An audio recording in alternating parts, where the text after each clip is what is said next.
വയനാട്ടിലെ സ്ഥാനാർത്ഥി പ്രഖ്യാപനത്തിന് പിന്നാലെ പ്രിയങ്ക ഗാന്ധി ജൂലൈ 2-ാം വാരം, അതായത് അടുത്ത മാസം 2-ാമത്തെ ആഴ്ച പ്രിയങ്ക ഗാന്ധി വയനാട്ടിലേക്ക് വരുന്നു. ചുരം കയറി വന്ന പ്രിയങ്ക ഗാന്ധിക്കൊപ്പം ചുരമിറങ്ങുന്ന രാഹുൽ ഗാന്ധിയും ഉണ്ടാകും.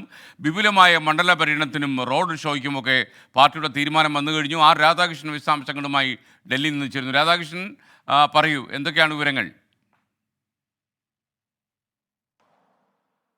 SKN സൂചിപ്പിച്ചതുപോലെ ചുരം കയറി വരുന്ന പ്രിയങ്ക ഗാന്ധിക്ക് ചുരം ഇറങ്ങുന്ന രാഹുൽ ഗാന്ധി യോടൊപ്പം വലിയ രീതിയിലുള്ള പ്രചരണ പരിപാടികളാണ് വയനാട്ടിൽ കോൺഗ്രസ് നിശ്ചയിച്ചിരിക്കുന്നത്. രാഷ്ട്രീയമായിട്ട് കോൺഗ്രസിനെ സംബന്ധിച്ച് ദക്ഷിണേന്ത്യയിൽ കൂടുതൽ ശക്തി പ്രാപിക്കുക എന്ന ദൗത്യത്തിന്റെ ഭാഗമാണ് നെഹ്റു കുടുംബാംഗം തന്നെ വയനാട്ടിൽ ഉണ്ടാകണം എന്ന വിധത്തിലുള്ള ഒരു തീരുമാനം. അതിനനുബന്ധമായിട്ട് സാഹചര്യങ്ങളെ പ്രതിഫലിപ്പിക്കാൻ വേണ്ടിയിട്ടുള്ള ശ്രമമാണ് ഇപ്പോൾ കോൺഗ്രസിന്റെ ഭാഗത്ത് നിന്ന് ഉണ്ടാകുന്നത്. എല്ലാ കോൺഗ്രസിന്റെ പ്രധാന നേതാക്കളും പങ്കെടുക്കുന്ന വിധത്തിലായിരിക്കും വയനാട്ടിലെ പരിപാടികൾ കോൺഗ്രസ് മുന്നോട്ട് കൊണ്ടുപോവുക.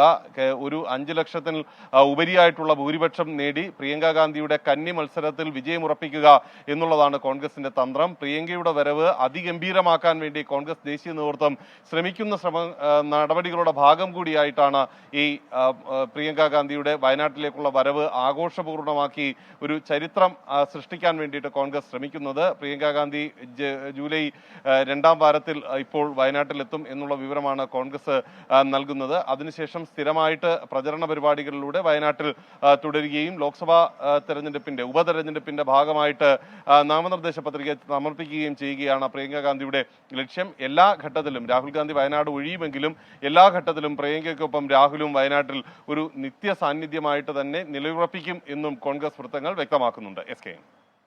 Okay, thank you, R Radhakrishnan.